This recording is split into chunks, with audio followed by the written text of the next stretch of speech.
इस वीडियो में जितने भी इंपॉर्टेंट क्वेश्चंस मैं आपको बताऊंगा, अगर आपने वो अच्छे से कर लिए तो इंपॉर्टेंट क्वेश्चंस के लिए आपको इधर उधर भटकने की ज़रूरत नहीं पड़ेगी।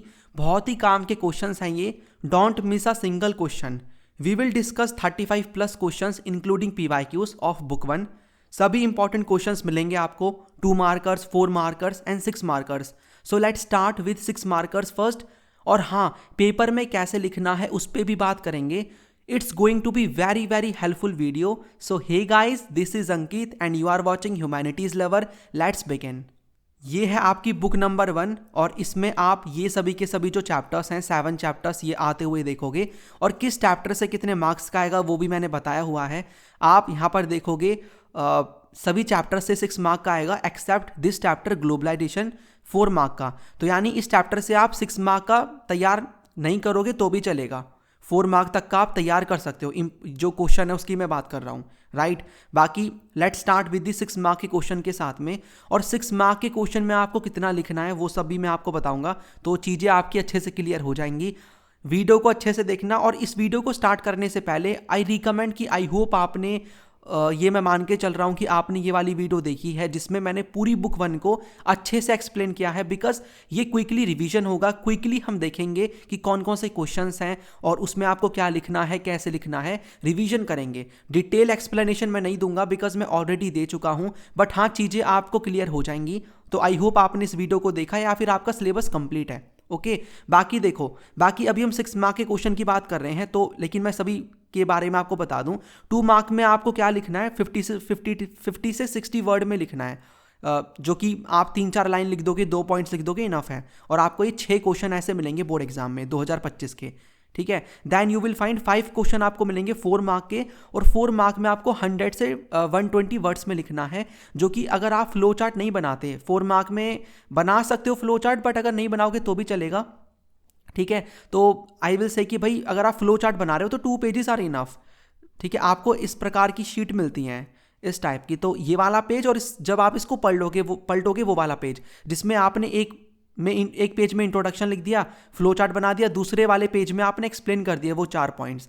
देन 6 मार्क के लिए मैं बोलूँगा आपको 3 पेजेस लिखने हैं, 3 पेजेस तो एटलीस्ट लिखना। और आपकी वर्ड लिमिट 170 से लेकर 180 वर्ड्स होगी, जिसमें आपका फ्रंट पेज होगा, देन दूसरा वाला पेज, देन नेक्स्ट पेज जिसमें आप फ्लो चार्ट भी बनाओगे। एक पेज तो आपका देखो इंट्रोडक्शन में हो जाएगा, या आपका मतलब 6 मार्क के लिए वो रहेगा पूरा फॉर्मेट। देन आपको फ्लो चार्ट बनाना है। फ्लो चार्ट में कुछ भी नहीं करना होता, जो पॉइंट्स आप आगे एक्सप्लेन करोगे आपको उन्हीं को फ्लो चार्ट में दिखाना होता है। कोई भी सर्कल सा बना दो और ऐसे करके आपके जो भी 6 पॉइंट्स हैं आप उनको लिख सकते हो, तो आपको फ्लो चार्ट बनाना है। देन आपको जो आपका मेन कंटेंट है, जो आपके पॉइंट्स हैं, आपको उनको करना है एक्सप्लेन। बस ये आपका जो है, जो आपकी स्ट्रैटेजी है, एक फॉर्मेट है, वो रहेगा 6 मार्क के अंदर, राइट। 4 मार्क में भी आपको इंट्रोडक्शन देना है, फ्लो चार्ट बनाना है, देन कंटेंट, राइट। ओके, तो ऐसा आपको करना है। आई होप आपको क्लैरिटी मिल गई है। Now let's start with the पहला क्वेश्चन जो आपको 6 मार्क का मिलेगा। ये वाला क्वेश्चन काफ़ी बार आता है जिसमें यू हैव टू एक्सप्लेन कि भाई क्यों डिसइंटीग्रेट कर गया सोवियत यूनियन। एक बार वीडियो को पॉज करके देख लेना कौन कौन से क्वेश्चन और बने हैं जिसका आंसर सेम ही आपको मिलेगा। रीजंस पूछे हैं behind the disintegration of USSR। तो इंट्रोडक्शन में आप पहले USSR के बारे में बताओगे। 15 कंट्रीज आपको मिलेंगी, 1922 में ये बनता है। देखो मैं आपको फिर से बता दूं, मैं यहाँ पर क्वेश्चंस को क्या करूँगा, क्विकली आपको समझाऊंगा। एक बार वीडियो को पॉज करके पढ़ते भी रहना चीज़ों को, और कैसे प्रेजेंट करना है उसी फॉर्मेट में मैंने स्लाइड्स प्रिपेयर करी हैं, ठीक है। तो आपका इंट्रोडक्शन हो जाएगा कि कब बनाइए, फिर आप बताओगे कि 1991 में सडनली डिसइंटीग्रेट कर गया। ये सभी के सभी कारण हैं, उसके कॉजेज। पहला जो कारण है वो था, ऐसे आप बता दोगे, जो कि आप आगे एक्सप्लेन करोगे। Administration was stagnant, comparison with the west, rise of nationalism and desires, Gorbachev की policies, economic stagnation, excessive militarisation. Then आप बताओगे, क्या क्या बताओगे कि भाई इकोनॉमिक स्टैग्नेंट थी, इसका मतलब ये मोस्टली पैसा मिलिट्री पे खर्च कर रहे थे, और जिसकी वजह से इनकी इकोनॉमी डाउन जा रही थी। इनके जो इंपोर्ट्स थे वो काफ़ी बढ़ गए थे, यानी इनका पैसा बाहर जा रहा था, ठीक है। और ये 1979 में अफगानिस्तान के ऊपर इन्वेड कर देते हैं, जिससे इनकी जो इकोनॉमी है उसको बहुत ही धक्का मिलता है, और स्ट्रेन एक तरीके से आप कह लो स्टैग्नेंट इनकी इकोनॉमी हो जाती है, राइट। देन इनका एडमिनिस्ट्रेशन भी स्टैग्नेंट था, कोई ओपोजिशन नहीं थी, bureaucratic system was there, authoritative system था, लोगों को प्रिवेलेजेस नहीं थे, करप्शन वॉज वेरी हाई, जो पार्टी के लोग थे उन्हीं को ज़्यादा प्रिवेलेज सुविधाएं मिली हुई थी, लोगों के पास कोई भी ऐसी अच्छी खासी सुविधा नहीं थी, ना लोगों के पास फ्रीडम ऑफ स्पीच था, एक्सप्रेशन भी आपको नहीं मिलेगा, ठीक है। और गवर्नमेंट यहाँ पर लोगों की सुनती भी नहीं थी, यह आप बताओगे। मिलिट्री वाले में आप बताओगे एक्सेसिव मिलिटराइजेशन का मतलब है मोस्टली पैसा मिलिट्री पे खर्च करना, बिकॉज उस टाइम पे आर्म रेस चल रही थी यूएसए एंड यूएसएसआर के बीच में, ये मोस्टली पैसा मिलिट्री पे खर्च कर रहे थे, और जिससे आप देखोगे ना भाई आम जनता दुखी हो जाएगी कि आप मोस्टली पैसा मिलिट्री पे खर्च कर रहे हो, हमारे ऊपर पैसा नहीं खर्च किया जा रहा, बिकॉज जनता को यही चाहिए, तो you will find this particular thing. Then आपको गॉर्बचेव की पॉलिसीज़ मिलेंगी। मिखाइल गॉर्बचेव यहाँ पर रिफॉर्म्स लाने की कोशिश करते हैं, पेरेस्ट्रोइका एंड ग्लासनोस्ट हमने इनके बारे में पढ़ा है, बट यहाँ पर क्या होता है, लोगों को ये लग रहा था कि गॉर्बचेव की जो पॉलिसीज़ हैं वो ढंग से ला नहीं पा रहे, वो बहुत स्लोली काम कर रहे हैं, इसीलिए। और दूसरी साइड से यहाँ पर बीच में गॉर्बचेव थे, एक साइड से इनको जनता खींचती है, दूसरी साइड से पार्टी के लोग जो कि नहीं चाहते थे रिफॉर्म्स आए, बिकॉज उनकी पावर फिर खत्म हो जाएगी। पार्टी कौन सी थी? Political party communist party of USSR, right. तो यही पॉइंट्स यहाँ पर मैंने लिखे हैं, एक बार पढ़ लो इनको। Then comparison with the west का मतलब है ये लोग अपने आप को कंपेयर कर रहे थे वेस्ट के साथ में कि भाई वेस्ट में तो इतना प्रॉपर सिस्टम है, लोगों को यहाँ पर डेवलपमेंट मिल रही है, टेक्नोलॉजी वॉज देयर, वहाँ पर आपको आई वुड से कि राइट्स मिलेंगे, लोग काफ़ी इंजॉय कर रहे हैं। और इनको जब इसके बारे में पता लगता है कि बाहर इतना बढ़िया सिस्टम है, लोगों को फ्रीडम वगैरह मिल रही है, तो ये एक तरीके से इनको लगता है साइकोलॉजिकल शॉक, ठीक है, साइकोलॉजिकल शॉक इनको लगता है। Then rise of nationalism and desires में आई विल से कि भाई इन्हीं सभी कारण की वजह से राष्ट्रवाद की भावना डेवलप होती है, इनको हर हाल में अब इंडिपेंडेंस चाहिए थी। तो यहाँ पर ये सभी के सभी कारण थे behind the disintegration of USSR. Then next question यहाँ पर है, कॉन्सिक्वेंसेज आपको बताने हैं। The disintegration of Soviet Union had profound consequences for world politics, support the statement with the help of 3 examples. तो 3 एग्जाम्पल आपको बताने, सेम आपका वही यूएसएसआर के बारे में एक छोटा सा प्यारा सा इंट्रोडक्शन हो जाएगा। देन आप फ्लो चार्ट बना सकते हो कि भाई कोल्ड वॉर का खत्म हो जाना, यूएस का dominance and emergence of new players. Then end हो जाता है कोल्ड वॉर का, जो कि ऑब्वियसली भाई जब यूएसएसआर ही नहीं है तो कोल्ड वॉर का एंड हो जाता है, जो भी इनके बीच में यहाँ पर आर्म्स रेस चल रही थी उसका भी एंड हो जाता है। देन यूएस का डोमिनेंस आप देखोगे, बिकॉज जब यूएसएसआर का डिसइंटीग्रेशन होता है तो हमारे पास वर्ल्ड में 2 पॉसिबिलिटीज़ थी, एक कि यूएसए डोमिनेट करे और दूसरी यहाँ पर वर्ल्ड यहाँ पर क्या बन जाए, मल्टी पोलर बन जाए। बट कुछ समय के लिए आप देखोगे वर्ल्ड यूनिपोलर बनता है, यानी कि यूएस का हमें डोमिनेंस देखने को मिलेगा। और इसमें कुछ इंटरनेशनल इंस्टीट्यूशंस लाइक आपको वर्ल्ड बैंक, आईएमएफ यहाँ पर क्या करते हैं, इन कंट्रीज़ की हेल्प करते हैं जो पहले यूएसएसआर का पार्ट थी, इनको लॉन्स वगैरह देने में। और लिबरल डेमोक्रेसी एक बहुत ही अच्छा सिस्टम बन जाता है पॉलिटिकल लाइफ को ऑर्गेनाइज करने के लिए। देन यहाँ पर एक कॉन्सिक्वेंस ये भी था, नई नई कंट्रीज़ का एमरजेंस होता है, जो कंट्रीज़ पहले यूएसएसआर का पार्ट थी अब वो इंडिपेंडेंट हो जाती हैं, इनकी खुद की अपनी एस्पिरेशंस थी, चॉइसेस थी, इंटरेस्ट थे, इकोनॉमिक एंड पॉलिटिकल डिफ़िकल्टीज़ आपको मिलेंगी। ये कौन सी कंट्रीज़ थी? यूक्रेन, बेलारूस, एस्टोनिया, ठीक है, लातविया, ये आपको सारी की सारी कंट्रीज़ मिलेंगी। एंड यू विल फाइंड कि ये अपने अकॉर्डिंग, अपनी जोग्राफी के अकॉर्डिंग रिलेशन स्टैब्लिश करती हैं, ठीक है। देन आपको मिलेगा थर्ड क्वेश्चन, इसमें क्या है, आपको इवेल्युएट करना है। अब देखो एक क्वेश्चन डिफरेंट फॉर्म में बन सकता है, आप थोड़ा सा माइंड खोल के इस वीडियो को देखो कि भाई ये क्वेश्चन कैसे स्टेटमेंट दे देंगे, कोई भी स्टेटमेंट आ सकती है, ऐसी कोई थोड़ा घुमा फिरा के बोल देता है कॉम्पिटेंसी बेस्ड क्वेश्चंस, बट वही चीज़ें होती हैं, तो हल्का सा माइंड यूज़ करना, आंसर वही होगा, क्वेश्चन के अकॉर्डिंग आप लिख दोगे, ठीक है। तो तीसरा क्वेश्चन है, इवेल्युएट करना है strength of European Union as the most effective regional organisation on the basis of 3 facts, right. और इस वीडियो में आई विल डिस्कस 35 से भी ज़्यादा क्वेश्चंस, तो लास्ट तक देखना वीडियो को, स्किप नहीं करना है आपको। तो इस वाले क्वेश्चन में आपको बताना है strength of European Union as the most effective regional organisation.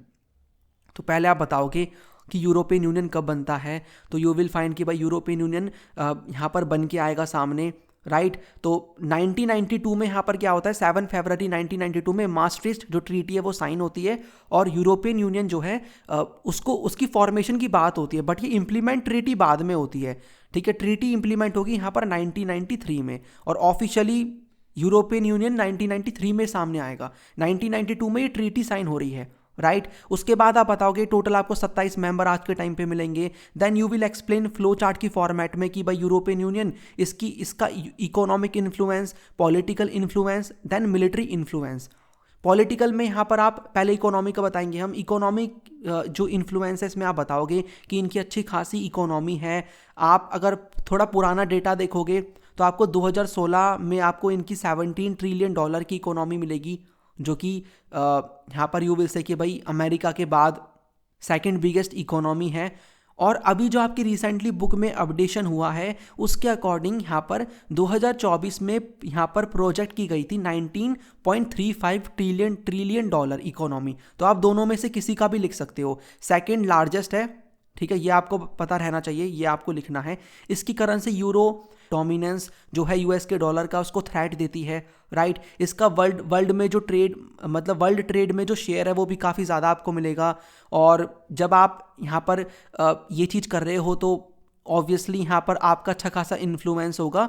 और जो कुछ आपको इकोनॉमिक इंस्टीट्यूशंस मिलेंगे जैसे कि वर्ल्ड बैंक हो गया या आप कह लो WTO हो गया, तो इसमें भी इंपॉर्टेंट रोल है यूरोपियन यूनियन का। देन पॉलिटिकल इन्फ्लुएंस की अगर मैं बात करूं तो इसमें आप देखोगे एक जो मेंबर फ्रांस है, इसने परमानेंट जो सीट है यूएन सिक्योरिटी काउंसिल में वो होल्ड करी हुई है।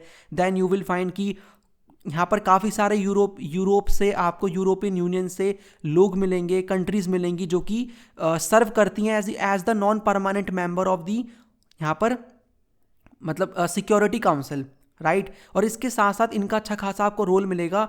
मतलब इनके जब भी लड़ाई झगड़े होते हैं विद चाइना, जब देखो आपका अच्छा खासा इन्फ्लुएंस होता है, पावर होती है, तो जब आप की किसी से लड़ाई वगैरह होती है ना तो आप बोल पाते हो। तो वही यहाँ पर बात लिखी है कि चाइना के साथ जो भी डायलॉग्स होते हैं उसमें इसका अच्छा खासा हमें एक अच्छा खासा रोल मिलता है, ठीक है। इसका यूज़ ऑफ डिप्लोमेसी इफेक्टिव है, ये आप बता सकते हो। अपने वर्ड्स में ही आपको लिखना है। मिलिट्री इन्फ्लुएंस में आप क्या बताओगे कि यहाँ पर जो मिलिटरीली अगर हम देखें तो सेकंड लार्जेस्ट आपको फोर्स मिलेगी। खर्चा भी ये यूएस के बाद सेकंड नंबर पे करते हैं। यूरोपियन यूनियन का एक जो मेंबर है फ्रांस, इसके पास आपको 335 न्यूक्लियर वॉर हेड्स मिलेंगे। और अच्छा खासा इंपॉर्टेंट ये सोर्स है, सेकंड इंपॉर्टेंट सोर्स है स्पेस का और कम्युनिकेशन टेक्नोलॉजी का, ठीक है, ये आपको बताना है। नेक्स्ट यहाँ पर क्वेश्चन एक्सप्लेन करने हैं आपको 3 main pillars of ASEAN community along with 1 objective of each. ये क्वेश्चन देखो 4 मार्क में भी बन सकता है, किसी एक पर्टिकुलर कम्युनिटी का वो पूछ लेंगे, तो मेक श्योर आप उसके अकॉर्डिंग इसको तैयार करके चलो। पहले आपको बेसिक बातें बतानी है रिलेटेड टू आसियान। वो आप कैसे बताओगे कि भाई ये 1967 में बनता है, 5 कंट्रीज इसको बनाती हैं by signing the Bangkok declaration. और जब आप ऐसे इंपॉर्टेंट वर्ड्स को लिख रहे हो, ठीक है, जिसके ऊपर आप चाहते हो कि एग्जामिनर की नज़र पड़े, तो उसको हाईलाइट कर देना। कौन कौन सी कंट्रीज़ हैं वो, Indonesia, Malaysia, Philippines, Singapore, Thailand. उसके बाद 5 कंट्रीज़ और ज्वाइन करती हैं बाद में, तो आप उनका भी एक बार मेंशन कर देना। देन आप तीनों कम्युनिटीज़ के बारे में बताओगे, ठीक है। एक आपका हो जाएगा, एक आपकी आसियान की security community, economic community and socio cultural community. As the name suggest, पहली जो कम्युनिटी है सिक्योरिटी वाली, इसका काम है पीस एंड सिक्योरिटी मेंटेन करके रखना, राइट। इसी में आप आसियान का रीजनल फोरम बनता हुआ देखोगे 1994 में, जिसका काम था कि यहाँ पर क्या करना, कोऑर्डिनेट करना फॉरेन और सिक्योरिटी पॉलिसी को। देन इसमें आपको ये चीज़ें मिलेंगी कि भाई हमें कोऑपरेट करके चलना है, किसी की भी इंटरनल अफेयर्स में इंटरफेयर नहीं करना, हर किसी की जो सॉवरेनिटी है कंट्री की उसकी रिस्पेक्ट करनी है, उसकी टेरिटरी की जगह की हमें रिस्पेक्ट करनी है। देन इकोनॉमिक कम्युनिटी आपको मिलेगी, जिसका यहाँ पर क्या था काम, क्या आपको मिलेगा कि इकोनॉमी को हमें डेवलप करना है, सोशल एंड इकोनॉमिक डेवलपमेंट करना है, एक कॉमन मार्केट हमें क्रिएट करना है। और जो एग्जिस्टिंग मतलब अभी जो चलता आ रहा है ना इनका डिस्प्यूट, मतलब इकोनॉमी को लेकर मान लो कोई भी डिस्प्यूट हो रहा है, तो उसको सॉल्व करने का जो मैकेनिज्म है, जो सॉल्व करने का भी तरीका है, उसको इंप्रूव करना है ताकि और ईजी तरीके से उस प्रॉब्लम को हम सॉल्व कर सकें, राइट। ठीक है, ये स्लो लिख दिया मैंने, सॉल्व मैं कह रहा हूँ, ठीक है, सॉल्व। देन यहाँ पर हमें फ्री ट्रेड एरिया लेकर आना है, इसका मतलब कि हमें freely, tariff free, tax free जो ट्रेड है वो हमें करना है, ठीक है, टैक्स फ्री जो ट्रेड है वो करना है। Then ASEAN socio cultural community का काम यहाँ पर क्या आपको मिलेगा, सोशल और कल्चरल डेवलपमेंट करना। देन 5th क्वेश्चन है, 3 स्टेप्स आपको बताने हैं जो कि चाइना ने लिए अपनी इकोनॉमी को ग्रो करने के लिए। बहुत ही इजी क्वेश्चन है, काम का है। यहाँ पर से आप MCQs भी आता हुआ देखोगे, तो आप थोड़ा बहुत एक इंट्रोडक्शन दोगे कि भाई चाइना ऐसा माना जाता है कि 2040 तक USA को भी पीछे छोड़ देगा और यहाँ पर ये 1949 में आता है जब माओ जेडोंग के अंडर एक कम्युनिस्ट रेवोल्यूशन चाइना में होता है। देन आप बताओगे कि 1970s में मेजर पॉलिसी डिसीजंस लिए जाते हैं चाइना में। इनमें से पहला आपको मिलेगा पॉलिटिकल आइसोलेशन को ख़त्म कर देना, 4 modernisation, open door policy, special economic zones, privatisation of agriculture, privatisation of industry. Then आप सभी को बता दोगे कि 1972 में यहाँ पर ये अपनी इकोनॉमिक आइसोलेशन को, पॉलिटिकल आइसोलेशन को ख़त्म करके यूएसए के साथ रिलेशन स्टैब्लिश करते हैं। 1973 में, डेट याद रखना, जहू एनलाई यहाँ पर क्या करते हैं, 4 मॉडर्नाइजेशन लेकर आते हैं कि हमें एग्रीकल्चर को, इंडस्ट्री को, साइंस एंड टेक को और मिलिट्री को क्या करना है, मॉडर्नाइज करना है। ठीक है। देन 1978 में Deng Xiaoping open door policy लाते हैं, अपनी इकोनॉमी को ओपन कर देना ताकि बाहर की जो इन्वेस्टमेंट है, कंपनियां हैं, वो चाइना में आकर के इन्वेस्टमेंट करें। इसका बहुत ही पॉजिटिव इंपैक्ट पड़ता है चाइना की इकोनॉमी के ऊपर। देन ये शॉक थेरापी के ऊपर नहीं जाते, एक धीरे धीरे करके अपनी इकोनॉमी को ओपन करते हैं। जैसे कि प्राइवेटाइजेशन होता है एग्रीकल्चर का 1982 में, इंडस्ट्री का प्राइवेटाइजेशन 1998 में होता है, और स्पेशल इकोनॉमिक जोन्स आप देखोगे यहाँ पर से जो ट्रेड बैरियर्स हैं उनको एलिमिनेट कर दिया जाता है, ताकि यहाँ पर देखो स्पेशल इकोनॉमिक जोन्स ऐसी जगह होती हैं जिनको देख करके ना बाहर के इन्वेस्टर्स अट्रैक्ट हों, यहाँ पर सारी सुविधा मिलती हैं, राइट। और इसकी वजह से चाइना एक ग्रेट इकोनॉमी बन पाता है। तो आप इसको कंक्लूजन के तौर पे लिख सकते हो। ठीक है। देन 6th क्वेश्चन है, आपको इंडो पाक कॉन्फ्लिक्ट्स के बारे में बताना है कि due to India strategic location in the region, it is involved in the majority of conflicts. In the light of this statement, discuss the 4 main conflict issues between India and Pakistan. तो आपको India Pakistan के बीच में जो main conflicts हैं उनके बारे में बताना है। तो आप स्टार्टिंग में बताओगे कि इंडिपेंडेंस मिलते ही इंडिया पाकिस्तान के बीच में कॉन्फ्लिक्ट्स हमें मिलते हैं देखने को, और कॉन्फ्लिक्ट्स की जो लिस्ट है वो आप बता सकते हो। देन आप एरियाज बताओगे, जम्मू एंड कश्मीर को लेकर काफ़ी बार लड़ाइयाँ हुई हैं, आपको पता ही होगा। इंडस वाटर को लेकर हमें डिस्प्यूट मिले हैं। फॉर एग्जाम्पल 1960 में आप देखते हो कि इस डिस्प्यूट को सॉल्व करने के लिए वर्ल्ड बैंक ने मेडिएट किया था, मतलब ये ट्रीटी साइन करवाई थी, इंडस वाटर ट्रीटी से कहते हैं 1960 में, जिसमें यहाँ पर कुछ रिवर्स इंडिया को मिल जाते हैं और कुछ रिवर्स जो इंडस रिवर की ट्रिब्यूटरीज हैं वो मिल जाती हैं पाकिस्तान को। तो this was mediated bye world bank, ये आपको पता होना चाहिए। सियाचिन ग्लेशियर को लेकर भी आप देखोगे भाई इशू है जो कि आपको लद्दाख में देखने को मिलेगा, राइट, इसके कंट्रोल को लेकर। एक आपको रन ऑफ कच्छ में जो कि गुजरात में सर क्रीक वाला रीजन मिलेगा, इसको लेकर भी कोई एग्रीमेंट नहीं हुआ है दोनों कंट्रीज के बीच में। जूनागढ़ वाला इशू जो है ये भी आपको मिलेगा। कुछ साल पहले 2020 के अराउंड यहाँ पर पाकिस्तान ने एक नया मैप भी रिलीज़ किया था जिसमें जूनागढ़ को अपना पार्ट दिखाया था, तो ये चीज़ भी आप देखोगे। Arms race you will find कि भाई जब इंडिया ने 1998 में पोखरन में न्यूक्लियर टेस्ट करे तो कुछ दिनों बाद यहाँ पर पाकिस्तान ने भी कर दिए, राइट। देखा देखी, ब्लेम ईच अदर, एक दूसरे को ब्लेम भी करते हैं, जैसे कि इंडियन गवर्नमेंट ब्लेम करती है, जो कि सही चीज़ भी है, कि पाकिस्तान यहाँ पर दंगे करवाता है जम्मू एंड कश्मीर वाले रीजन में, और यहाँ पर ये चीज़ है। बाकी पाकिस्तान का कहना ये है कि इंडिया क्या करता है, पाकिस्तान का जो बलूचिस्तान वाला रीजन है, सिंध वाला रीजन है, वहाँ पर दंगे करवाता है। ठीक है, तो ये ब्लेम वाली चीज़ें आपको मिलेंगी, तो ये आपको ऐसे करके लिखना है। ठीक है। अब ये क्वेश्चन ऐसे भी बन सकता है कि आप तरीके बताओ कि कैसे हम इंडिया पाकिस्तान के रिलेशंस को इम्प्रूव कर सकें, तो इस प्रकार का क्वेश्चन भी बन सकता है, और मैंने 4 मार्क में ऐड भी किया है। देन 7th क्वेश्चन यहाँ पर है, 7th नंबर का, एक्सप्लेन करना है आपको 4 criteria proposed for new permanent and non-permanent members of the UN Security Council। और में ये क्वेश्चन ऐसे भी बन सकता है, highlight any 6 criteria proposed for the new permanent and non permanent members of the UN security council. तो 4 criteria आपको बताने हैं, या फिर 6 क्राइटेरिया भी आ सकते हैं। अब देखो बुक में इसके बारे में कम इन्फॉर्मेशन है, तो हम थोड़ा सा ना इंट्रोडक्शन में बता देंगे। जैसे कि यूएन कब बना, तो वर्ल्ड वॉर सेकंड के बाद बनता है, मतलब वर्ल्ड वॉर सेकंड के बाद यस बनेगा, बट वर्ल्ड वॉर 1 आप देखोगे उससे पहले, मतलब वर्ल्ड वॉर सेकंड से पहले यू विल फाइंड कि लीग ऑफ नेशन था, बट वो इतना इफेक्टिव नहीं था, इसीलिए जो कि वर्ल्ड वॉर सेकंड को नहीं रोक पाया, तो हमने यूएन बनाया 24 अक्टूबर 1945 में। 51 कंट्रीज मिलकर इसका चार्टर साइन करती हैं, राइट। देन आप बताओ कि 1992 में यूएन जनरल असेंबली एक रिजोल्यूशन अडॉप्ट करती है जिसमें 3 मेन कंप्लेंट्स थे कि भाई यहाँ पर आजकल जो भी रियलिटीज़ है, करंट इश्यूज़ है, उनको ये रिफ्लेक्ट नहीं कर रहा, यहाँ पर कुछ कंट्रीज़ की ही चलती है मनमानी, और इक्विटेबल रिप्रेजेंटेशन भी नहीं है। इसी चीज़ को देखते हुए एक इंक्वायरी बैठाते हैं कोफी अनान, जो कि उस टाइम के यहाँ पर सेक्रेटरी जनरल थे ऑफ यूनाइटेड नेशन, ठीक है, 1997 में 1 जनवरी को। और इसमें यहाँ पर किया जाता है कि भाई क्या क्राइटेरिया बनाए, किस बेसिस पे एक यहाँ पर जो परमानेंट मेंबर बनाया जाएगा किसी भी बेसिकली परमानेंट या नॉन परमानेंट मेंबर बनाया जाएगा किसी भी एक कंट्री को, तो उसके लिए कुछ यहाँ पर क्राइटेरिया सामने आते हैं। और ये आप देखोगे वो क्राइटेरियाज हैं जो कि आपकी स्क्रीन पे आ रहे हैं।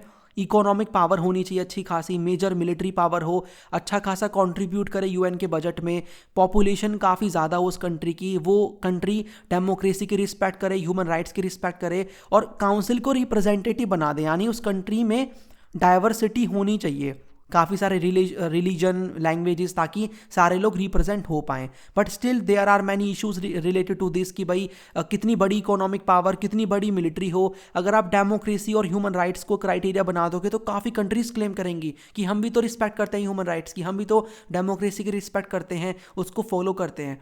तो इसको लेकर अभी क्लैरिटी नहीं है, इसी वजह से इसको इम्प्लीमेंट नहीं किया गया है। तो आप ऐसे करके बताओगे, इफ़ यू वांट आप इसको एक एक लाइन में एक्सप्लेन भी कर सकते हो कि थोड़ा सा बढ़ा के लिख दो कि भाई the country should be great economic power, उसकी जीडीपी ज़्यादा हो, प्रोडक्शन ज़्यादा हो, ऐसे करके। बट ठीक है, अगर आप 6 नंबर में आता है तो आप ऐसे करके थोड़ा सा इंट्रोडक्शन दे करके इस प्रकार से भी लिखोगे तो you will get 6 mark.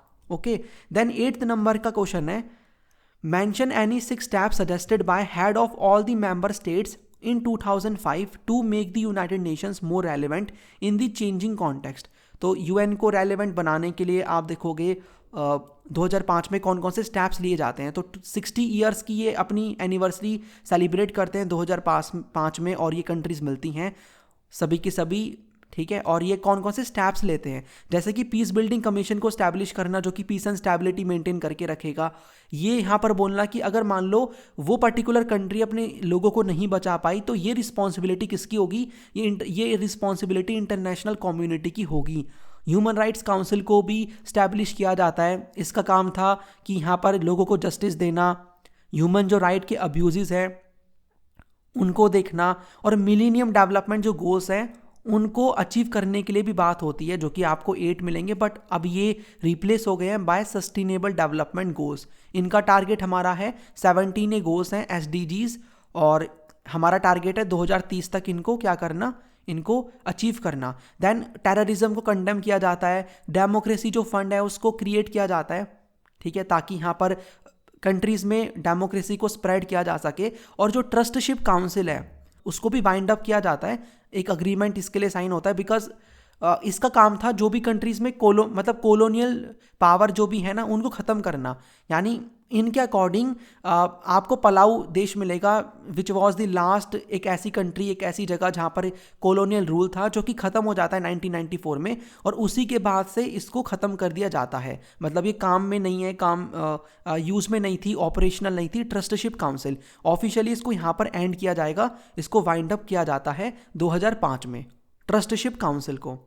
Then यहाँ पर आपको 9th नंबर का क्वेश्चन मिलेगा, what is meant by traditional notion of external security, describe any 4 components of this type of security. तो आप बताओगे कि ट्रेडिशनल जो नोशन एक्सटर्नल सिक्योरिटी का, इसका मतलब क्या होता है। उससे पहले you can explain about security का मतलब फ्रीडम फ्रॉम थ्रेट्स, ऐसे थ्रेट्स जो कि हमारी कोर वैल्यूज़ को इम्पैक्ट करें, इस हद तक करें कि उनको रिपेयर करना भी यहाँ पर बेसिकली बहुत ही मुश्किल हो। देन आप ट्रेडिशनल वाला बताओगे एक्सटर्नल में कि भाई इसमें क्या होता है, कंट्री को बाहर की किसी देश से खतरा होता है, मिलिट्री थ्रेट्स उसे होते हैं, और एक्सटर्नल में वो थ्रेट्स बाहर की किसी कंट्री से हमें होते हैं, ठीक है, जो कि उस कंट्री की सॉवरेनिटी को, इंडिपेंडेंस को, टेरिटोरियल इंटीग्रिटी को अफेक्ट करे। देन आप इसके बताओगे कंपोनेंट्स। डेटरेंस का मतलब डिफेंस का, surrender, balance of power, alliance building, ऐसे करके आप दिखा दोगे फ्लो चार्ट की फॉर्म में। देन सभी को थोड़ा थोड़ा एक्सप्लेन कर दो। डेटरेंस का मतलब होता है वॉर को प्रिवेंट करके रखना, ठीक है, जैसे कि कोल्ड वॉर में होता है। डिफेंस का मतलब वॉर आप कर रहे हो, अपनी कंट्री को प्रोटेक्ट कर रहे हो, ठीक है। तो इसमें जैसे कि यूक्रेन और रशिया में का जो वॉर चल रहा है उसमें यूक्रेन जो कि अपने आप को डिफेंड कर रहा है, बचा रहा है, ठीक है, बट वॉर कंटिन्यू है। सरेंडर का मतलब होता है हार मान लेना, जैसे कि 1971 में लड़ने के बाद यहाँ पर इंडो पाक जो वॉर हुआ था इसमें पाकिस्तान सरेंडर कर देता है। बैलेंस ऑफ पावर का मतलब है अपने आप को इतना पावरफुल बना लो कि आपका राइवल आपके ऊपर अटैक करने से पहले काफ़ी बार सोचे। तो इसके लिए आप क्या कर सकते हो, अपनी मिलिट्री पावर को बढ़ा सकते हो, increasing economic and technological power. Example के लिए बैलेंस ऑफ पावर जो कि कोल्ड वॉर के टाइम पे मेंटेन रही थी यूएसए एंड यूएसएसआर के बीच में, ठीक है, ये आप बताओगे। देन अलायंस बिल्डिंग भी एक आपको कंपोनेंट मिलेगा। अलायंस बिल्डिंग में यहाँ पर क्या है, अलायंसेस बनाए जाते हैं, ग्रुप्स बनाए जाते हैं, बिकॉज अगर आप अलायंसेस बनाओगे तो उससे क्या होगा ना, वॉर होने की कम चांसेस रहते हैं, बिकॉज आप यहाँ पर किसी ग्रुप में हो तो लड़ाई यहाँ पर बहुत ही कम होती है। एग्जाम्पल के लिए कोल्ड वॉर के टाइम पे भी नाटो बनता है, वॉर्सो पैक्ट बनता है, तो इसके बारे में भी यू कैन मेंशन, राइट। और यहाँ पर अलायंस जो है ना, ये क्या क्या करते हैं, increase their effective power related to another country और alliance, this helps in maintaining the security, ठीक है। और अलायंस यहाँ पर कंट्री के इंटरेस्ट पे बेस्ड होते हैं। फॉर एग्जांपल मान लो यूएस, मतलब मान लो क्या यूएसए ने क्या किया था, एक टाइम पे अफगानिस्तान के अगेंस्ट में इस्लामिक मिलिटेंट्स को सपोर्ट किया, ठीक है, लेकिन उन्हीं पे ही बाद में चल के इन्हीं इस्लामिक मिलिटेंट्स के ऊपर यूएसए अटैक कर देता है। यहाँ पर क्यों करता है, क्योंकि यहाँ पर इन्होंने ही करवाया था 9/11 अटैक यूएसए के ऊपर। तो ये हमारे इंटरेस्ट पे बेस्ड है। देखो इंटरेस्ट ही होते हैं, हम किसी कंट्री के साथ आज रिलेशन बना के बैठे हैं बिकॉज हमारा इंटरेस्ट है, हम उनसे काफ़ी सारी चीज़ें खरीद रहे हैं या वो हमसे खरीद रहे हैं, तो इंटरेस्ट होते हैं। वैसे अलायंस में अगर आप किसी के साथ हो तो इंटरेस्ट की वजह से हो, ठीक है। देन यहाँ पर 10th नंबर का क्वेश्चन है, सिक्योरिटी क्या होती है, what is meant by security. आपको यहाँ पर 4 न्यू सोर्स ऑफ थ्रेट्स बताने हैं, और टेररिज्म के बारे में अलग से पूछ सकते हैं, या ऐसे 3 international challenging issues that can, यहाँ पर आपसे पूछा जा सकता है कि भाई डील किया जाएगा जब सारी कंट्रीज मिलके काम करेंगी, इंटरनेशनल चैलेंजिंग इश्यूज करके। तो इसमें आप बता दोगे कि, मतलब क्वेश्चन देख लेना, क्वेश्चन के according you have to explain, but ये वाला जो आंसर मैंने लिखा है ये इसके अकॉर्डिंग लिखा है, फर्स्ट वाले के अकॉर्डिंग। सिक्योरिटी का मतलब फ्रीडम फ्रॉम थ्रेट्स, वही यहाँ पर आप बता दोगे। देन 4 जो न्यू सोर्स ऑफ थ्रेट्स हैं, टेररिज्म हो गया, health epidemics, poverty, human rights, इनको आपको करना है एक्सप्लेन। कैसे करोगे, तो टेररिज्म में यहाँ पर क्या होता है, जो लोग हैं उनको टारगेट बनाया जाता है, ठीक है, प्लेन्स को हाईजैक करके या पब्लिक प्लेस पे बॉम्ब वगैरह को रख के उसको फिर किया जाता है, ठीक है, चीज़ें इस तरीके से होती हैं क्राउडेड प्लेस पे, राइट। एग्जाम्पल 9/11 का, 26/11 का इंडिया में, 9/11 का यूएसए में, ठीक है, ऐसे करके आप बताओगे। ह्यूमन राइट्स भी बहुत ही प्रकार के होते हैं, आपको इसमें सोशल और इकोनॉमिक राइट्स मिलेंगे, ठीक है, कुछ आपको मिलेंगे rights related to I would say political rights, कुछ सोशल एंड इकोनॉमिक राइट्स, कुछ यहाँ पर कॉलोनाइज्ड पीपल के राइट्स, ठीक है, और यहाँ पर इंडिजीनियस जो माइनॉरिटीज़ हैं उनके राइट्स आपको मिलेंगे। तो यहाँ पर इनको भी इनके जो भी लोग हैं, ये जो लोग हैं इनके राइट्स को भी छीना जाता है, तो ये भी एक इशू है। और आप ऐसे एग्जाम्पल भी दे सकते हो जैसे कि जेनोसाइड इन रवांडा, ठीक है, और यहाँ पर Iraq's invasion of Kuwait.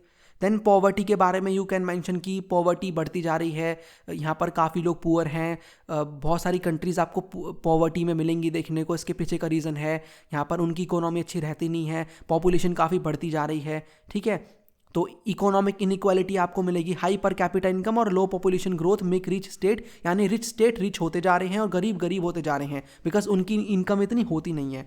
Then आप यहाँ पर बताओगे हेल्थ एपिडेमिक्स के बारे में। हेल्थ एपिडेमिक्स में यू कैन मेंशन कि भाई कई सारी बीमारियाँ आ रही हैं जिनका तोड़ अभी तक हमें मिला नहीं है। आप यहाँ पर कोविड-19 के बारे में भी कर सकते हो मेंशन, कई सारे ऐसे वायरस हैं, कोविड-19 ने काफ़ी लोगों को मारा, काफ़ी डेथ्स हुई हैं, तो इस टाइप से आपको लिखना है। कुछ कुछ एग्जाम्पल देख लो, एड्स के बारे में, बर्ड फ्लू के बारे में, ट्यूबरक्लोसिस है, मलेरिया है, डेंगू है, तो आप लिख सकते हो। अपने वर्ड्स में लिख देना, 2-3 एग्जाम्पल यहाँ से कर लो कॉपी, ठीक है, इतना इनफ है।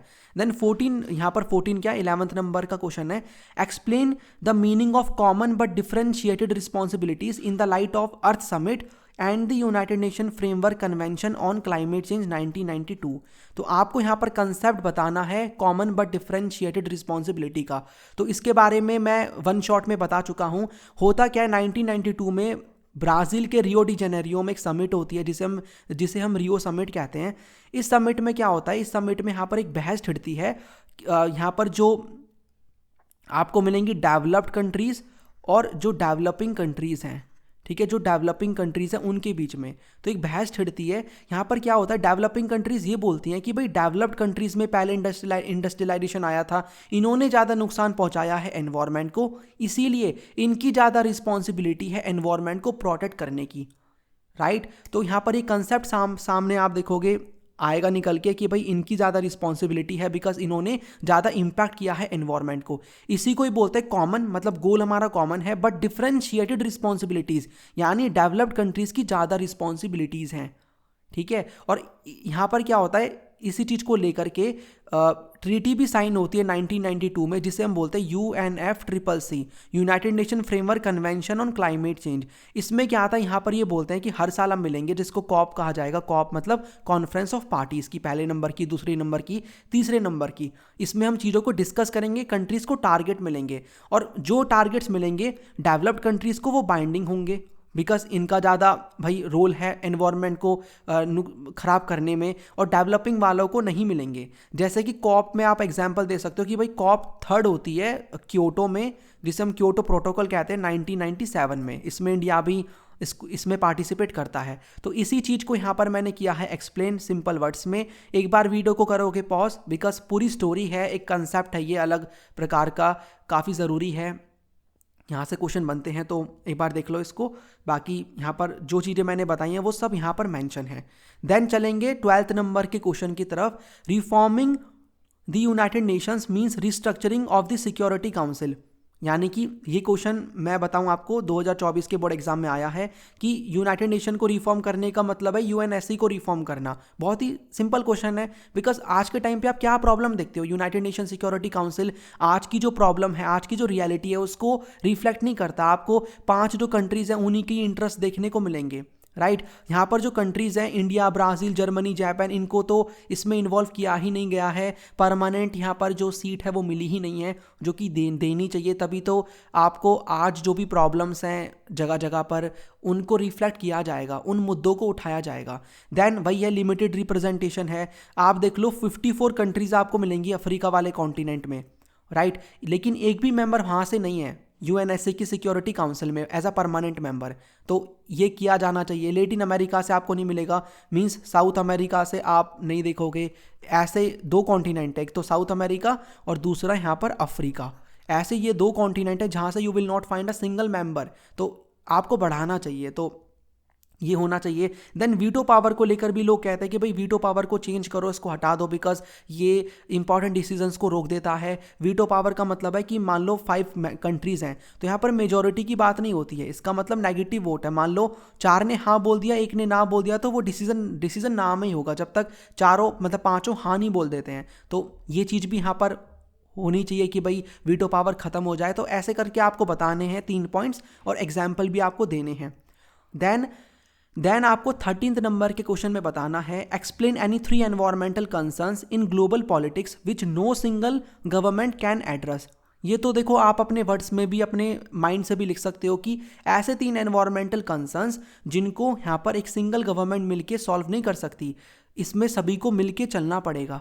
एक क्लाइमेट चेंज है, बिकॉज यहाँ पर जो पोल्यूशन है काफ़ी बढ़ता जा रहा है, इससे काफ़ी प्रॉब्लम हो रही है। फॉर एग्जांपल सीरियस प्रॉब्लम्स हो रही हैं लाइक ग्लेशियर्स का मेल्ट होना, सी लेवल का राइज होना, extreme weather events like floods हो गए, हरिकेन्स यहाँ पर आपको मिलेंगे। और जो स्मॉल आइलैंड कंट्रीज़ हैं उनको भाई डूबने का भी डर है, वो डूब भी सकती हैं, ठीक है। तो ये चीज़ आपको मिलेगी और हम काम कर रहे हैं इसके ऊपर, जैसे कि पेरिस क्लाइमेट अग्रीमेंट हमने किया हुआ है साइन। देन आपका आ जाएगा दूसरा point loss of biodiversity. Loss of biodiversity में आप बताओगे फ्लोरा एंड फाउना को कैसे इंपैक्ट किया जा रहा है। आपको कई सारी प्लांट्स की और एनिमल की स्पीसीज मिलेंगी जिनको जो कि एक्सटेंट हो चुकी हैं, ख़त्म हो गई हैं। हमें बैलेंस क्रिएट करना है और इस बायोडाइवर्सिटी को जो कॉन्टिन्यूसली लॉस हो रहा है इसको कम करना है। तो इसके लिए भी सभी कंट्रीज जब मिलकर आएंगी तभी काम होगा, बिकॉज एक कंट्री मिलकर नहीं कर सकती है। पोल्यूशन सब जगह से हो रहा है, आपको सारी कंट्रीज को मिलके कंट्रोल करना पड़ेगा, राइट। इसको लेकर भी ऑलरेडी हम कन्वेंशन ले चुके हैं ऑन बायोलॉजिकल यहाँ पर डाइवर्सिटी, बट और भी चीज़ें करने की ज़रूरत है और सभी कंट्रीज मिलके चलेंगी तभी हो पाएगा। एक आप अलग से पोल्यूशन का बता देना, क्लाइमेट आपने बता दिया चेंज का, ठीक है। एक आप ये भी बता सकते हो, डिफोरेस्टेशन आप बता सकते हो। मीन्स बहुत सारे पॉइंट्स हैं, ऐसा नहीं है कि बुक में से कॉपी पेस्ट करना है, बुक में है कि नहीं है तभी हम लिखेंगे। माइंड को यूज़ करो, अपने वर्ड्स में लिखो, हो जाएगा। यू विल गेट मार्क्स, डरना नहीं है इस चीज़ को लेकर, आपको मिलेंगे मार्क्स, ठीक है। 14th नंबर का क्वेश्चन है explain the grounds on the basis of which India seeks to become a permanent member of United Nation Security Council. जो पॉइंट्स हमने पढ़े थे कि भाई कौन से क्राइटेरियाज है, वो सारे क्राइटेरियाज इंडिया फुलफिल करता है। उन्हीं क्राइटेरियाज को आपको बताना है कि भाई ये क्राइटेरियाज इंडिया फुलफिल करता है, इसीलिए India should become the permanent member of United Nation Security council. क्या क्या बताओगे? एक डाइवर्स कंट्री है, ठीक है, मोर रिप्रेजेंटेटिव एंड डाइवर्स काउंसिल, इसमें आप बताओगे अच्छी खासी पॉपुलेशन है इंडिया की, वर्ल्ड फर्स्ट नंबर पे आ चुका है अब तो ये आप बताओगे। देन डाइवर्स भी काफ़ी ज़्यादा है, लार्जेस्ट डेमोक्रेसी है वर्ल्ड की, हम यहाँ पर फंडामेंटल राइट्स की रिस्पेक्ट करते हैं, वी हैव कॉन्स्टिट्यूशन, उसको हम फॉलो कर रहे हैं, राइट। देन मेजर कंट्रीब्यूटर हैं हम यूएन के बजट में, हमने कभी भी पेमेंट को डिले नहीं किया, हम अपने बजट को बढ़ा रहे हैं। कई सारे यूएन के जो भी प्रोग्राम्स हैं उनको हम सपोर्ट करते हैं। One of the world's largest और फास्टेस्ट ग्रोइंग इकोनॉमी है, आपको अच्छी खासी इकोनॉमी मिलेगी, right. Then a strong and responsible military power, हमारी मिलिट्री पावर भी बहुत ही बढ़िया है। और हम यूएन के जो पीस कीपिंग मिशंस होते हैं ना, उसमें भी हमने लगातार पार्टिसिपेट किया है। हमने यहाँ पर क्या किया है, यहाँ पर आप देख सकते हो, Indian forces have risked their lives to protect vulnerable communities and restore peace in war torn regions. ठीक है, तो ये आपको मिलेंगे सभी के सभी 6 मार्क के क्वेश्चंस। अब 14 क्वेश्चन हो गए 6 मार्क के। Now let's begin with the 4 mark के क्वेश्चन के साथ में। तो 4 मार्क के लिए कैसे करना है वो मैं आपको ऑलरेडी बता चुका हूँ, फिर से बताऊँ तो आपको क्या करना है, 2 पेजेस भरने हैं और इसमें भी आप एक छोटा सा फ्लो चार्ट बना सकते हो। एटलीस्ट एक आप ऐसे करके इसके नीचे 4 पॉइंट तो लिख सकते हो ना, और 4 points you have to explain. अगर आपके पास देखो 6 मार्क वाले में 3 पॉइंट्स हैं, बड़े बड़े हैं तो 3 पॉइंट्स लिख देना, बट जितने ज़्यादा पॉइंट्स लिखोगे बढ़िया है, 6 पॉइंट्स तो मिनिमम होने चाहिए। But if you have 3 points, काफ़ी डिटेल में आप लिख सकते हो तो ठीक है, आप लिख सकते हो। ओके, सो या let's begin with the 4 mark के क्वेश्चन के साथ में। पहला जो आपको क्वेश्चन मिलेगा वो मिलेगा, आपको 2 मेजर बताने to improve relations between India and Pakistan. तो 2 तरीके जिनके थ्रू हम इंडिया पाकिस्तान के जो रिलेशंस हैं उनको इम्प्रूव कर सकते हैं। तो एक तो है कि भाई बातचीत करना बहुत ज़्यादा ज़रूरी है। देखो इंट्रोडक्शन आपको सभी में देना है, आई होप आप रीड भी कर रहे हो साथ ही साथ में। डिप्लोमेटिक डायलॉग का मतलब है हमें बातचीत करनी है, बातचीत करके ही प्रॉब्लम का सल्यूशन निकल सकता है। तो हाई लेवल टॉक्स हमें करनी है, डिप्लोमेटिक चैनल्स, ठीक है, ये यू विल फाइंड दिस ज़रूरी है काफ़ी ज़्यादा, राइट। टेररिज्म के ऊपर हम बातचीत कर सकते हैं। Then people to people contact, हम ट्रेड इंक्रीज कर सकते हैं कुछ स्पोर्ट्स के इवेंट्स के थ्रू या वीज़ा फ्री एंट्री देके, बहुत सारी चीज़ें हैं ऐसी जिसके थ्रू हम पाकिस्तान के साथ हो सकते हैं कनेक्ट। तो दीज आर दी वेज कि भाई अपने ट्रेड को बढ़ाओ, बातचीत करो, ठीक है, और लोगों की जो मिसअंडरस्टैंडिंग है कंट्रीज़ को लेकर के उसको भी हमें सॉल्व करना है। देन यहाँ पर आता है आपका दूसरा क्वेश्चन, आप इसमें क्या बताओगे, आपको 2 एरियाज बताने कॉपरेशन के और कॉन्फ्लिक्ट के बिटवीन इंडिया एंड बांग्लादेश। तो इंडिया एंड बांग्लादेश के बीच में कॉपरेशन की बात करें तो हम कॉपरेट कर रहे हैं काफ़ी सारी चीज़ों में। फॉर एग्जाम्पल हम दोनों मिलकर ट्रेड कर रहे हैं, अपनी इकोनॉमी को इंप्रूव कर रहे हैं। बांग्लादेश हमें हमारी इंडिया की जो पहले पॉलिसी थी, इंडिया की लूकिस्ट पॉलिसी, जो कि अब एक्टिस्ट पॉलिसी में कन्वर्ट हो गई है, बांग्लादेश उसका भी पार्ट था। हमने एनक्लेव्स भी शेयर करे थे 2015 में अपनी बाउंड्री डिस्प्यूट को सॉल्व करने के लिए। यानी बांग्लादेश के आसपास इंडिया की कुछ टेरिटरी थी, तो वो हमने बेसिकली मतलब इंडिया की टेरिटरी बांग्लादेश को दे दी और कुछ बांग्लादेश की टेरिटरी इंडिया के पास थी तो वो हमने रख ली। तो ऐसे हमने अपने जो एनक्लेव्स हैं उनको शेयर किया है। देन कॉन्फ्लिक्ट्स के एरियाज़ में अगर आप देखोगे तो यहाँ पर कभी कभी बांग्लादेश ये बोल देता है कि भाई इलीगल इमिग्रेंट्स नहीं आ रहे इंडिया में, बांग्लादेश से कहीं और से आ रहे हैं, हमें नहीं पता इसके बारे में। वाटर को लेकर डिस्प्यूट आपको मिलेगा, गंगा एंड ब्रह्मपुत्रा रिवर के वाटर को शेयर, मतलब रिवर वाटर जो है इसके शेयर करने को लेकर, ठीक है। देन यू विल फाइंड कि भाई और भी आपको चीज़ें मिलेंगी। चिटागोंग हिल ट्रैक्ट्स में इंडिया रिबेलियन करवाता है, ऐसा बांग्लादेश का कहना है। बॉर्डर डिस्प्यूट भी पास्ट में हो चुका है, ठीक है।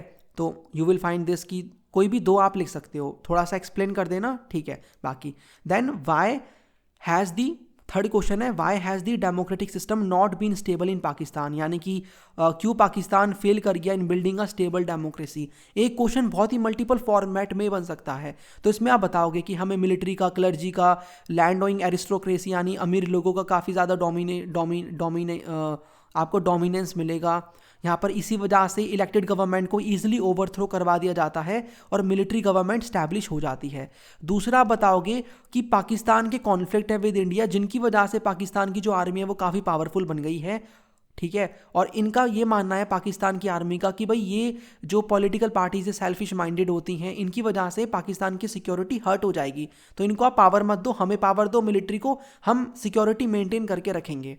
उसके बाद आपको तीसरा मिलेगा, इंटरनेशनल सपोर्ट किसी भी प्रकार की नहीं मिली। इवन कुछ कंट्रीज लाइक यूएसए, उन्होंने सपोर्ट किया है मिलिट्री रूल को इन पाकिस्तान। वाई? ताकि 9/11 जैसा अटैक फिर से ना हो किसके ऊपर, यहाँ पर यूएसए के ऊपर। तो ऐसा किया है, यानी कि due to global Islamic terrorism, कि भाई टेररिज्म ना फैले यूएसए के ऊपर। तो यूएसए ने क्या किया, जब इसके ऊपर 9/11 अटैक होता है तो इसने सपोर्ट करना स्टार्ट कर दिया मिलिट्री को, क्योंकि मिलिट्री अगर रहेगी ना पाकिस्तान में तो वो टेररिज्म को कंट्रोल करके रखेगी। और टेररिज्म जब कंट्रोल में होगा तो फिर इससे यूएसए सेफ रहेगा। ये चीज़ है। तो ये 3 मार्क का मतलब थर्ड क्वेश्चन है 4 नंबर का, यू हैव टू राइट ऐसे 4 पॉइंट्स। देन फोर्थ क्वेश्चन यहाँ पर आपको मिलेगा, state any 4 causes events that are responsible for the strained relations between India and China. India and China के बीच में जो खराब रिलेशंस हैं उसको लेकर क्या रीजंस आपको मिलेंगे, 4 कारण। तो एक तो तिब्बत का इशू है जिसमें हम दलाई लामा को असाइलम देते हैं, इससे चाइना छिड़ जाता है। देन आप 1962 का बताओगे, इंडो चाइना वॉर, जिसमें चाइना हमारे अस्काई चीन वाले रीजन, मतलब अस्काई चीन वाला जो आज का रीजन है उसको क्लेम करता है, इवन उसको एनेक्स ही कर लेता है, वहाँ पर रोड बना रहा था वो। और 1962 के वॉर हम देखेंगे, वॉर से ही अस्काई चीन वाला जो रीजन है वो चाइना ने कब्जाया हुआ है, बट इसको इंडिया क्लेम करता है और ये इंडिया का पार्ट भी है। ठीक है, ओके। और ये चीज़ यहाँ पर चाइना ऐसा करता है, पाकिस्तान के साथ रिलेशन बना लेगा, बाकी और भी कंट्रीज़ के साथ में, तो ये चीज़ें अफेक्ट करती हैं इंडिया को, रिलेशन स्ट्रेन हो जाते हैं इन वजह से। Economic rivalry you will find, जिसमें चाइना कोशिश करता है यहाँ पर कि डंपिंग, अगर आपने सुना है तो आपको पता होगा, डंपिंग का मतलब बहुत ही कम प्राइस में डंप कर देना सामान, किसी भी कंट्री को बेच देना, उससे उसके जो डोमेस्टिक इंडस्ट्रीज है वो बहुत हर्ट होती हैं। ऐसा इंडिया में हुआ है, हमारा ट्रेड डेफिसिट रहता है विद चाइना, ये भी हमें अफेक्ट करता है। तो ये 4 आप बताओगे, आप और भी काफ़ी सारी चीज़ें भी इसमें मेंशन कर सकते हो। ऐसा मैं नहीं कह रहा कि आपको यही लिखना है जो मैं आपको बता रहा हूँ, आप अपने अकॉर्डिंग भी लिख सकते हो। न्यूज़ आप देखते हो, आपको कुछ पॉइंट्स पता है तो आप लिख सकते हो, ऑब्वियसली आपको मार्क्स मिलेंगे, पूरे मिलेंगे। 5th नंबर का क्वेश्चन है, democracy is becoming the first choice of the people of south Asia. Justify करना है स्टेटमेंट को कि भाई डेमोक्रेसी पहली चॉइस है साउथ एशिया के लोगों के लिए। तो आप बताओगे कि यस, हमें मिक्स्ड रिकॉर्ड मिलेगा डेमोक्रेटिक एक्सपीरियंस का। ठीक है, एक रीसेंट सर्वे भी हुआ जिसके अकॉर्डिंग यू विल फाइंड कि 5 जो बिग कंट्रीज़ हैं रीजन की, उन्होंने ये बोला, उन्होंने अपना पूरा सपोर्ट दिखाया डेमोक्रेसी के लिए इन सभी कंट्रीज़ में। इवन यहाँ पर कोई किसी भी प्रकार का व्यक्ति हो, रिच हो, पुअर हो, हर कोई यहाँ पर सपोर्ट करता है डेमोक्रेसी को। ये डेमोक्रेसी को ऊपर रखते हैं सभी फॉर्म ऑफ गवर्नमेंट से। ठीक है, तो finding of this survey is very significant because earlier ये माना जाता था कि डेमोक्रेसी आपको एक अच्छी प्रॉस्परस कंट्री में ही मिलेगी, बट ये ऐसी कंट्री हैं जहाँ पर कॉलोनियल रूल रहा है किसी ना किसी टाइम पे, और स्टिल यहाँ पर डेमोक्रेसी आपको मिलेगी, लोग इसको सपोर्ट करते हैं। देन आपका आता है 6th नंबर का क्वेश्चन, आपको यहाँ पर इंपॉर्टेंस बतानी है इंटरनेशनल ऑर्गेनाइजेशंस की, like the United Nations in the contemporary world.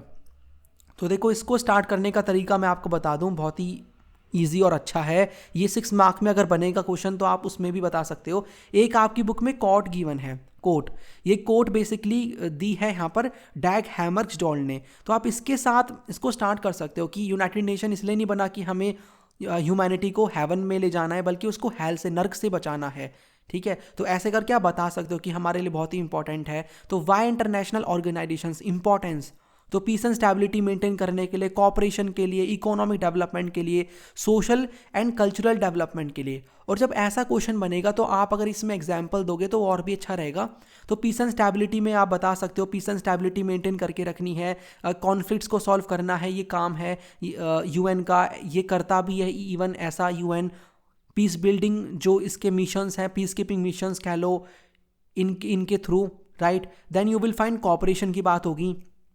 Corporation का मतलब है भाई कोऑपरेट करके रखना। हमने अभी देखा था कि बहुत सारे ऐसे इश्यूज हैं जहाँ पर एक सिंगल कंट्री मिलके उनको सॉल्व नहीं कर सकती, सभी कंट्रीज़ को आना पड़ेगा। उसमें international institutions, organisations important role play करते हैं। यहाँ पर सारी कंट्रीज़ मिलके आती हैं और कॉपरेट करती हैं on important issues like global warming हो गया, टेररिज्म हो गया, पॉवर्टी हो गया, ठीक है। देन इकोनॉमिक डेवलपमेंट में आप बताओगे कि कुछ international organisations for example WTO, world bank, ये लोन्स वगैरह प्रोवाइड करते हैं, ठीक है। और आपको इंटरनेशनल इंस्टीट्यूशंस मिल जाएंगे जो कि कई सारी चीज़ों पे, इकोनॉमिक मुद्दे पे गाइड करते हैं कंट्रीज़ को। Then social and cultural development करना, इसका मतलब पॉवर्टी को कम करने के लिए यहाँ पर गाइड किया जाता है, ठीक है। जो कंट्रीज़ हैं उनकी जो भी कल्चरल या हिस्टोरिकल हेरिटेज साइट्स हैं उनको प्रिजर्व करने की बात होती है। इसमें आपको यूनेस्को का आपने नाम सुना होगा।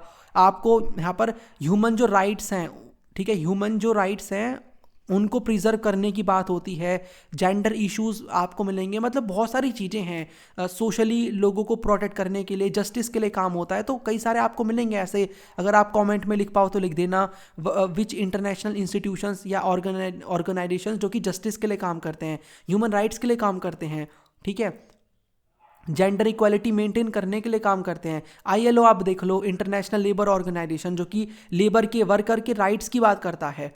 तो ये इंपॉर्टेंस है इंटरनेशनल ऑर्गेनाइजेशंस की। देन 7th नंबर का क्वेश्चन है, एक्सप्लेन करना है आपको 4 components of India security strategy. तो इंडिया की जो सिक्योरिटी स्ट्रैटेजी है, अगेन आप सिक्योरिटी के बारे में हल्का सा बता दो। ये बहुत ही अच्छा तरीका है, पता है आपको, छोटा सा इंट्रोडक्शन लिखना, सिक्योरिटी की स्ट्रैटेजी पूछिए इंडिया की, तो सिक्योरिटी क्या होती है वो बता दो। देन इंडिया की सिक्योरिटी स्ट्रैटेजी के बारे में बताना है, तो उसके लिए फ्लो चार्ट बना दो, 4 पॉइंट्स जो आप बताओगे, और देन एक्सप्लेन कर दो। पहला हमारा है कि एक्सटर्नल सिक्योरिटी हमें मेंटेन करके रखनी है, बिकॉज पास्ट में हमारे काफ़ी इश्यूज हो चुके हैं, अभी भी प्रेजेंट में आपको मिलेंगे विद पाकिस्तान एंड चाइना, तो हमें अपनी सिक्योरिटी मेंटेन करके रखनी है एक्सटर्नली। देन हमें इंटरनल सिक्योरिटी भी मेंटेन करके रखनी है, और ये हम कर रहे हैं बिकॉज आप देखोगे पास्ट में काफ़ी सारे स्टेट्स हैं लाइक नागालैंड, मिजोरम, जो कि इंडिया से बाहर जाने की बात कर रहे थे।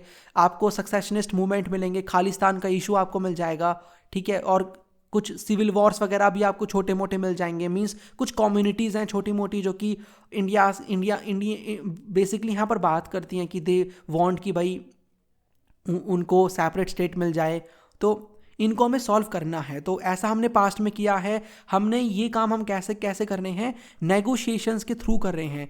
हम यहाँ पर डिस्कशंस कर रहे हैं, डिस्कशंस हम कर रहे हैं, जो कि डिस्कशन करना बहुत ज़रूरी है। हम यहाँ पर उनको दबा नहीं सकते। आपने आई होप रीजनल एस्पिरेशन वाला चैप्टर पढ़ा होगा, तो वहाँ से आप इसको कनेक्ट कर सकते हो। हमें इंटरनेशनल इंस्टीट्यूशंस को भी स्ट्रेंथन करना पड़ेगा ताकि इंडिया के जो सिक्योरिटी के इंटरेस्ट हैं वो प्रोटेक्ट रहें। इसके लिए हम देखो इंटरनेशनल लेवल पे काफ़ी इन्वॉल्व हो रहे हैं, पास्ट में हम हुए हैं, अभी भी हो रहे हैं। जैसे कि हमने बायोलॉजिकल वेपन कन्वेंशन साइन किया है, CWC किया है। हमने इवन इंडिपेंडेंस मिलते ही नाटो आई एम सेइंग मतलब नाटो वॉर्सो पैक्ट को ज्वाइन नहीं किया, और हमने अपना क्या बनाया, हमने नाम बनाया, नॉन अलाइन जो मूवमेंट है वो फॉर्म किया। तो क्योटो प्रोटोकॉल को हमने रेक्टिफाई किया हुआ है। तो ऐसा हम कर रहे हैं ताकि हम सिक्योर रहें। और सिक्योरिटी का मतलब ये नहीं कि हम खाली मिलिटरीली सिक्योर रहें, हमें हर चीज़ से सिक्योरिटी चाहिए।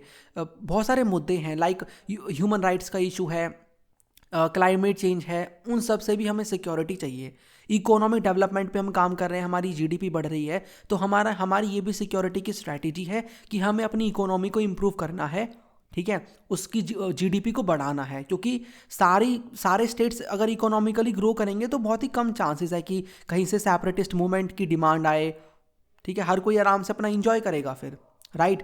उसके बाद आपको मिलेगा 8th नंबर का क्वेश्चन, एक्सप्लेन करना role of environmental movements to meet the challenge of environmental degradation, ठीक है। तो इसको लेकर आपको बताना है कि रोल बताना है एनवायरमेंटल मूवमेंट्स का to meet the challenge of environmental degradation. तो क्या रोल होता है एनवायरमेंट मूवमेंट का, ये अवेयरनेस क्रिएट करता है। इवन एक पॉइंट आप बता सकते हो, प्रिजर्व करता है रिसोर्स को, ठीक है, प्रिजर्व करता है किसको, रिसोर्सेज को प्रिजर्व करता है। बिकॉज जब आप ऐसे मूवमेंट कर रहे हो तो आप उस रिसोर्स को प्रिजर्व कर रहे हो। पॉलिसी को इन्फ्लुएंस करता है, बिकॉज कल को पॉलिसी बनेगी तो ध्यान में रख के बनेगी चीज़ों को, ठीक है। कम्युनिटी एंगेजमेंट एंड एक्शन होता है, मतलब सारे लोग मिलकर काम करते हैं, कम्युनिटी एंगेज होती है।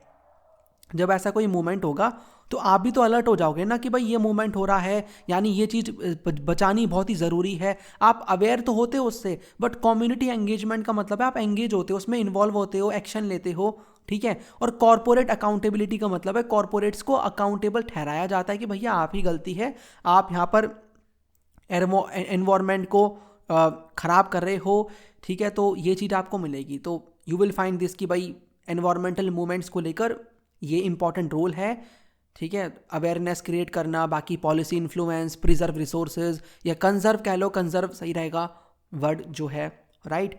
ओके, देन आपका आता है 9th नंबर का क्वेश्चन कि ग्लोबल कॉमन्स क्या होते हैं। Very important question.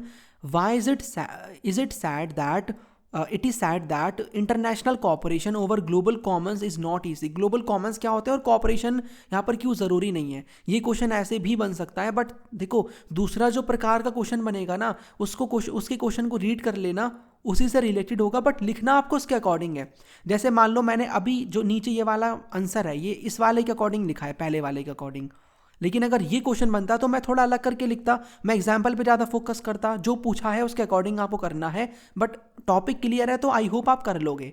तो इफ़ आई टॉक अबाउट इस क्वेश्चन के बारे में, तो ग्लोबल कॉमन्स ऐसे रिसोर्स होते हैं जो किसी इंडिविजुअल के द्वारा ऑन नहीं किए जाते, बल्कि कम्युनिटी के द्वारा, यानी सभी कंट्रीज़ को वो बिलोंग करते हैं, हर कंट्री का उसके ऊपर राइट होता है। इनको हम रेस कम्युनिस ह्यूमैनिटेटिस भी कहते हैं और ग्लोबल कॉमन्स कहते हैं। इसमें आपको अर्थ का एटमॉस्फेयर मिलेगा, एंटार्क्टिका मिलेगा, ocean floor you will find, outer space आपको मिलेगा। और ग्लोबल यहाँ पर मतलब कॉपरेशन ईजी नहीं है, बिकॉज देखो कई सारे अग्रीमेंट हुए हैं, पाथ ब्रेकिंग अग्रीमेंट्स हुए हैं। फॉर एग्जांपल 1959 में एंटार्क्टिक ट्रीटी, 1987 में मॉन्ट्रियल प्रोटोकॉल, 1991 में Antarctic environmental protocol. But still यहाँ पर ग्लोबल कॉमन्स को लेकर कॉपरेशन इतना इजी नहीं है, बिकॉज वही कहानी आपको मिलेगी। जो डेवलप्ड कंट्रीज़ हैं वो ये बोलती हैं कि आपने ज़्यादा नुकसान पहुँचाया है ग्लोबल कॉमन्स को, अर्थ के एटमॉस्फेयर को, एंटार्क्टिका को, ओशन फ्लोर को, तो आपकी ज़्यादा रिस्पॉन्सिबिलिटी है इनको बचाने की। तो वही जो मुद्दा है, वही जो व्यूज़ को लेकर आपको डिफरेंसेस मिलेंगे, इन्हीं वजह से हमें कह सकते हैं कि भाई इट्स नॉट ईजी कि भाई कॉपरेशन हो ग्लोबल कॉमन्स को लेकर, इनकी प्रोटेक्शन को लेकर, ठीक है। 10th नंबर का क्वेश्चन है, आपको इंडिया का स्टैंड बताना है ऑन ग्लोबल एनवायरमेंटल इश्यूज़ कि इंडियन गवर्नमेंट क्या कर रही है। तो बहुत ईजी क्वेश्चन है, even from the current affairs अगर आप देखते हो तो आप उसमें से भी कुछ कुछ पॉइंट्स इसमें कर सकते हो मेंशन। फॉर एग्जांपल 1997 में हमने क्योटो प्रोटोकॉल को रेक्टिफाई किया, साइन किया। हम कॉमन बट डिफरेंशिएटेड रिस्पॉन्सिबिलिटी को सपोर्ट करते हैं। हम नेशनल ऑटो फ्यूल पॉलिसी लेकर आ गए हैं। एनर्जी कंजर्वेशन एक्ट हमने पास किया था, एनर्जी एफिशिएंसी को वो करने के लिए, यहाँ पर इम्प्रूव करने के लिए, एनर्जी को कंजर्व करने के लिए, as the name suggest. Electricity act हम 2003 का लेकर आ चुके हैं, राइट। हमारा नेशनल मिशन ऑन बायोडीजल भी चल रहा है, और पेरिस क्लाइमेट अग्रीमेंट को भी हमने साइन किया है। हमने COP26 में, यानी कॉन्फ्रेंस ऑफ पार्टीज़ की जो 26 वाली मीटिंग हुई थी, उसमें भी हमने काफ़ी सारी कमिटमेंट करी थी कि हम नेट ज़ीरो लेकर आएंगे, और भी हम चीज़ें हमने बोली थी, एनवायरनमेंट को प्रोटेक्ट करेंगे। तो 2-3 चीज़ें आप अगर चाहते हो तो करंट अफेयर की लिख सकते हो। बट देखो, सारा कुछ बाहर का मत लिख देना, बिकॉज जो आंसर की मिलती है ना एग्जामिनर को, वो बुक वाली ही मिलती है। कुछ कुछ पॉइंट्स लिख देना बुक के, ताकि वो भी खुश हो जाएं और आप भी खुश हो जाओ। बाहर के अगर आप लिख रहे हो तो 1-2 आप लिख सकते हो, मिक्सअप करके लिख देना, इनफ है, ठीक है। 11th क्वेश्चन यहाँ पर आपको मिलेगा, explain any 4 effects of globalisation on the culture of a country, यानी कंट्री के कल्चर के ऊपर क्या आपको इफेक्ट मिलेगा ग्लोबलाइजेशन का। तो बहुत ही इजी है, दोनों आप बता दो, होमोजिनाइजेशन, हेट्रोजिनाइजेशन। ऐसे भी आप लिख सकते हो कि भाई कल्चरल एक्सचेंज का मतलब है आपकी जो भी चॉइसेस है वो एनलार्ज होंगी, यानी हेट्रोजिनाइजेशन की बात हो रही है। देन यहाँ पर लैंग्वेज इन्फ्लुएंस आप बताओगे, ये भी हेट्रो का ही पार्ट है कि आपको मल्टीपल लैंग्वेजेस मिलेंगी। फॉर एग्जांपल इंडिया में हम हिंदी और इंग्लिश का मिक्स करके बोलते हैं, और भी लैंग्वेजेस का क्रेज़ बढ़ रहा है इंडिया में, ठीक है। अब आप यहाँ पर एक पॉइंट होमो का दे दो। होमो का मतलब जो भी ट्रेडिशनल प्रैक्टिसेस हैं, हमारा ट्रेडिशनल कल्चर है वो लॉस हो जाएगा, हम अपने कल्चर को भूल जाएंगे। और एक आप मतलब यहाँ पर ना आप किसी भी टाइप से दे सकते हो, मैंने हेट्रो होमो नहीं किया, मैंने पॉइंट्स बना दिए जो कि उसी पे ही बेस्ड है। आप हेट्रो होमो भी कर सकते हो, और एक आप ये वाला पॉइंट बना सकते हो कि भाई यूथ कल्चर डेवलप होगा, जो कि सोसाइटी के अकॉर्डिंग चलेगा, जैसी सोसाइटी है उसके अकॉर्डिंग चलेगा, कि भाई जैसे आजकल के लोग कर रहे हैं ट्रेंड्स के अकॉर्डिंग चलेगा। जो भी आपको ट्रेंड मिल रहा है, होता है ना कि भाई अभी इसका ट्रेंड चल रहा है, इस वाली चीज़ का, इस वाले प्रकार के कपड़ों का ट्रेंड चल रहा है, तो हर कोई उसी को ही पहनेगा, ओके, इस टाइप से। देन यहाँ पर नेक्स्ट क्वेश्चन है, what is the primary goal of human security. Explain the difference between the narrow and broad concept of human security. तो आपको बताना है कि प्राइमरी गोल क्या है ह्यूमन सिक्योरिटी का, और डिफरेंस बताना है नैरो में और ब्रॉड कंसेप्ट्स में ऑफ ह्यूमन सिक्योरिटी। तो जो प्राइमरी गोल है ह्यूमन सिक्योरिटी का वो है लोगों को प्रोटेक्ट करना and secure their safety and wellbeing, और ये फोकस करता है लोगों को बचाना थ्रेट से। इसके साथ साथ यहाँ पर भाई थ्रेट से बचाना, not just protecting the state. ठीक है, नैरो कंसेप्ट में आप देखते हो कि बात होती है वायलेंस से प्रिजर्व करना लोगों को, या ह्यूमन राइट्स के वायलेशन से, कम्युनिटी सेफ्टी की बात होती है। तो नैरो में नैरो वाला मतलब आता है, मान लो कोई कंट्री अटैक करने की कोशिश कर रही है, तो नैरो का मतलब है उस कंट्री जो कि अटैक करने की कोशिश कर रही है उससे बचाना लोगों को।